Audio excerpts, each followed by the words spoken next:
Hey guys, Real Spartan here, welcome back to Darkest Dungeon.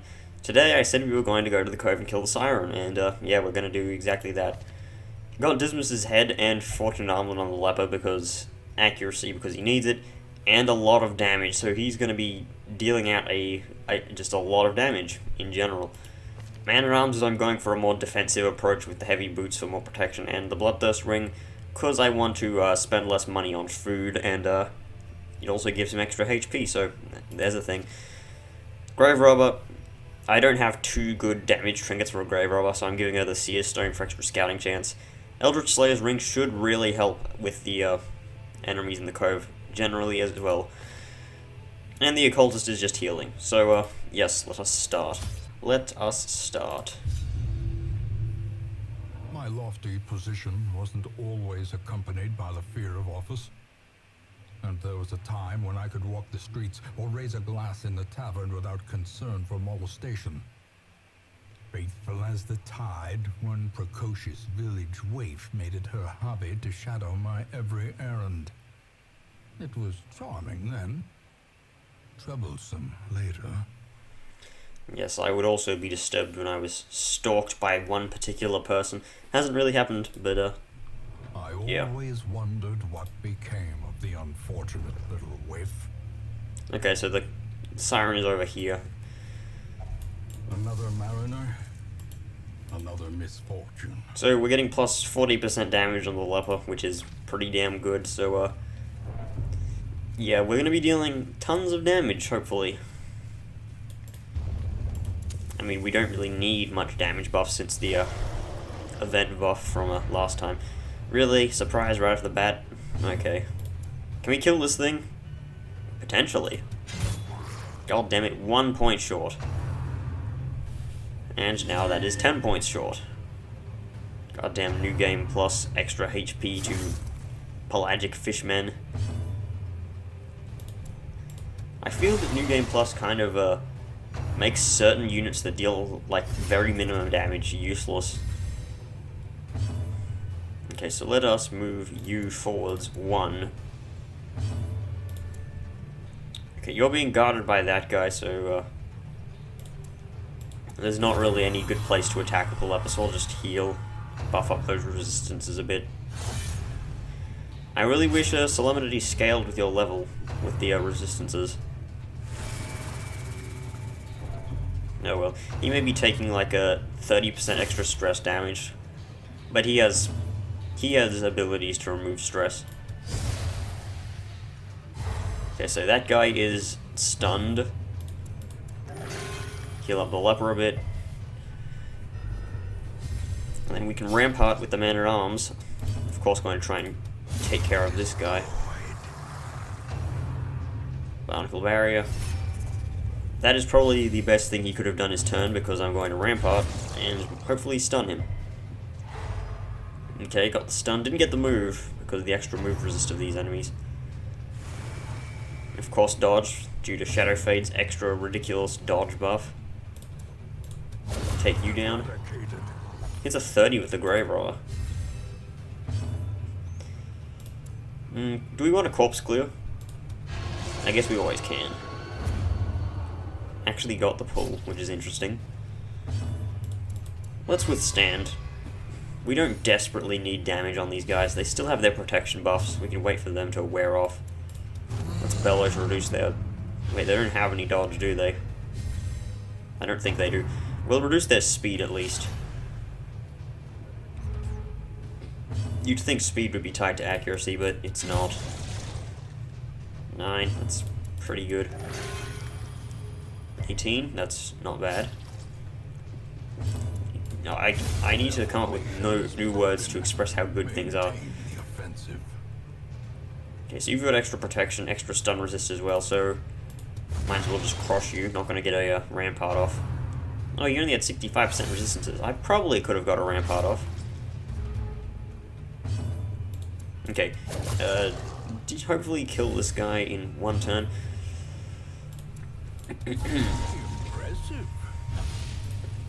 I'm a bit tired. I woke up in like the worst possible way with a text message.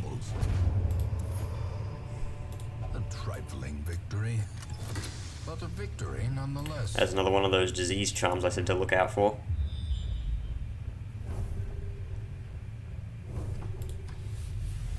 So, yep, this is being recorded earlier than normal. Well, actually, technically it's later than normal, but earlier than I would have if I actually got enough sleep. Flashing daggers, if it crits, it kills. Oh well, it's weakened them enough for Hugh to deal pretty damn good damage. I need to get that Ancestor's Musket Ball. I need to get all the Ancestral Trinkets. Although, why am I explaining this? They are the best trinkets in the game. Except for the Ancestor's Bottle, that one is just trash. I don't know why anyone bothers to use that one. You cannot say anything to convince me that the Ancestor's Bottle is a good trinket. I won't listen. Because it's terrible. It's extra HP for an ancestral trinket. You know, you compare it to the Ancestor's Signet Ring, which gives extra 10% protection and 10 accuracy for the same downside that the Ancestor's Bottle gives. Like, why would you choose the bottle over the Signet Ring? And it's just an even bigger kick in the balls when you realize that the Ancestor's Bottle you get from a Shambler. So it's even worse. You can just do normal high-level missions to get the Ancestor's Signet Ring, but you have to fight a Shambler to get the bottle. Which is like, why? Red Hook, please. Buff.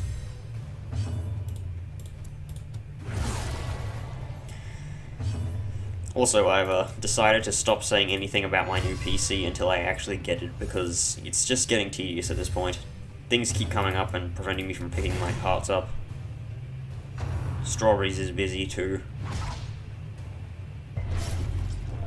And 2 bleeds. Always expect the leopard to bleed, because that's pretty much all he's there for. Make a bleeding bag. Where does he get all the blood from? He's definitely lost more blood than everyone else in the party. Okay, so, flashing daggers, that probably wasn't the best choice, but okay. Blanket fire. Just spreading out the damage so I can use a campfire later. Okay, let's just attack you. And crush. Prodigious size alone does not dissuade the sharpened blade. Let's grab some things. Let's touch the bas relief and hopefully get like precise striker. Wheel tactician. At least it's a plus 15% damage buff somewhere. Plus damage buffs on the leper are generally the best thing ever, because you get so much damage. Okay, so take out this guy first.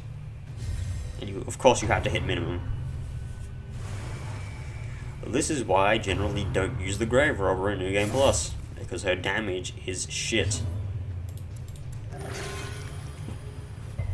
Even with plus 40% damage, she can't kill this thing in one hit without a crit. Thank you for defending the other Pelagic Guardian, so, like, I don't have to attack and, like, waste turns. Okay, now you'll kill this thing. Of course, now you get a 21. 19 on the unit that has barely much more health than that. Let's get rid of the damn corpse. Powerful blow. That is not proper flanking. And, yep, one guard lowers, the other one raises. This is what I hate about fighting 2 of these guys. Granted, you can stall out like infinitely due to their low damage. But still, if you want to just kill these guys, it's just really, really annoying. Just spam Rampart. Just realize that Rampart has a really high chance to get off. It is a level 2 skill, and these are level 1 enemies. There we go, that's the crit we need. Does the Grave Robber's crit make her a valid damage dealer? I've heard a lot of people debating whether it's true that she can be or that she can't be, because crit is unreliable. I honestly don't think she is until she reaches like level 5. Then her crit chance is actually pretty good. Then again, can you actually be bothered to raise one that high leveled? I'm going to have to, I guess. By the way, I probably won't be using a Grave Robber in Darkest Dungeon because you need a Vestal and an Occultist. Well, or an Occultist in every single mission because you need a main healer. Let me move my microphone a bit. And, yeah, that means that you have one other backline unit, and you're either going to be using a Crusader or a Jester because you need stress healing.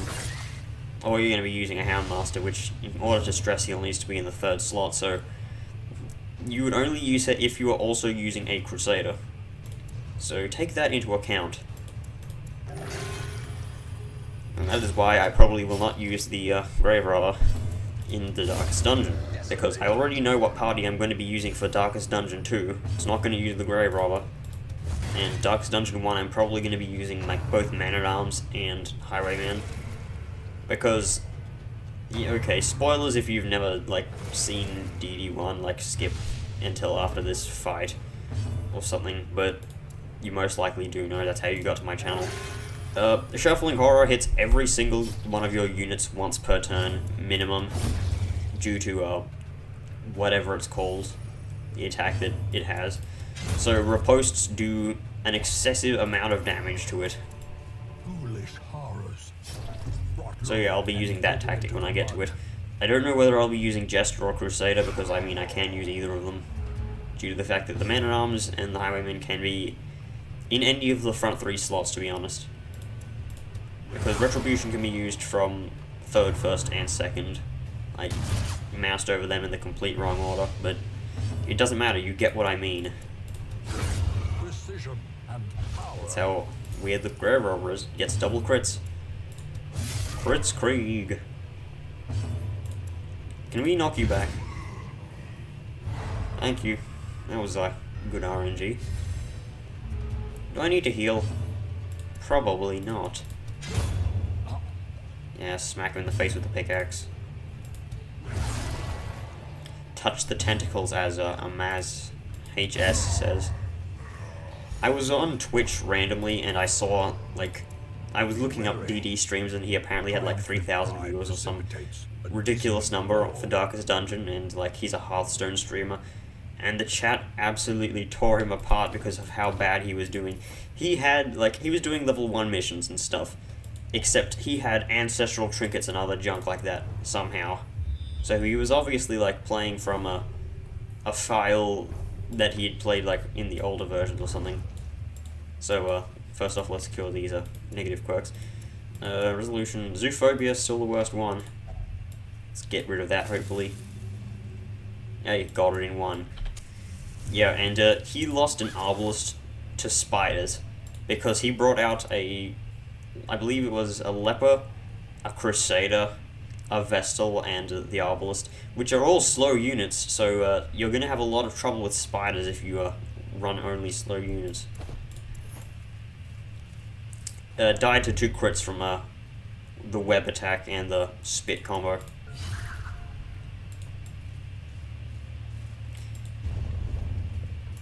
So yeah, enough of me talking about other people who play this game. Probably shouldn't have used a torch there, because I'm just going to campfire. So let's buff up our damage and stats and junk. Weapons practice and tactics. Okay, so yep, 8, 8, 13, all good. And let's pilfer. Hey, we get an anti-venom. Not going to be using that. Anti-venom's pretty damn useless in the Cove. They have one interaction, which is the stupid dark puddle, and it only gives like 5 stress. Cures bleed and blight, and like sometimes cures, like it restores health.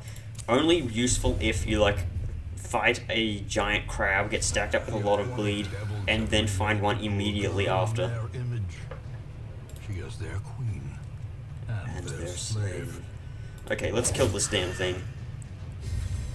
So our debuff resist to this party isn't that good. The occultist has 70%, which is why I generally bring occultists to this fight instead of Vestals.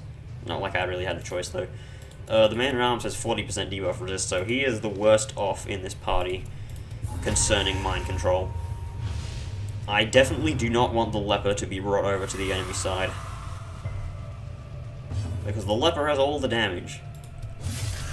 And he like hit a minimum hit there. Is his damage lower than normal or something?